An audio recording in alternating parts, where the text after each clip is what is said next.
Ceci étant, on dit aussi que ce sont ces personnes qui vivent dans des bulles. Bon, mais il y a 500 000 personnes avec autisme en France, donc on est nombreux dans la bulle. Et je peux vous assurer, on s'amuse bien, on passe de bons moments. Peut-être, et même sans doute, que l'on passe de meilleurs moments que monsieur, moi président.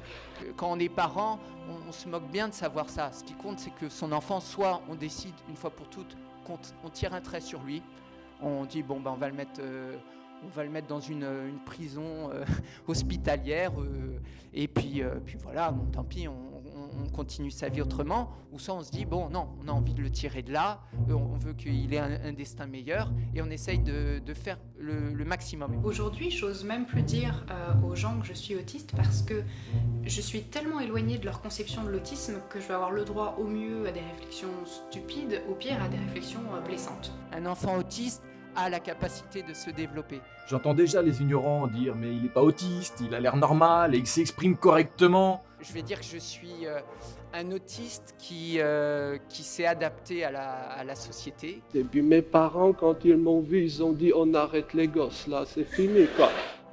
Non mais attends, l'autisme, c'est un effet de mode, hein. Franchement, faut arrêter. Hein. C'est quelque chose qui m'intéresse parce que souvent on entend toujours les médecins, on entend toujours les parents, mais on n'entend jamais, on entend très peu d'autistes. Le syndrome d'Asperger est même inscrit dans la classification internationale des maladies depuis 1993. Je ne suis pas malade. Ne cherchez pas à me soigner, je vais bien. D'autant plus si on vous ramène chez le psy, vous passerez pour vraiment cinglé. Vous aurez droit à des petits cachetons.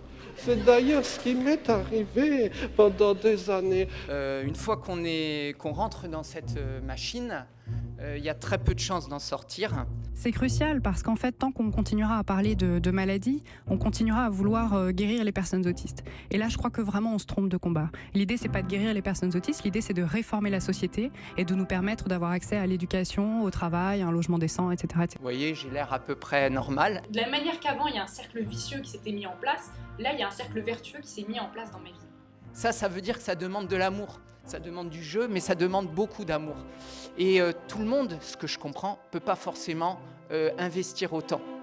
Je trouve que nous avons des valeurs et des idéaux que nous vivons avec énormément d'intensité. Vous avez une étiquette qui vous colle à la peau, et comme personne ne vous comprend, eh bien...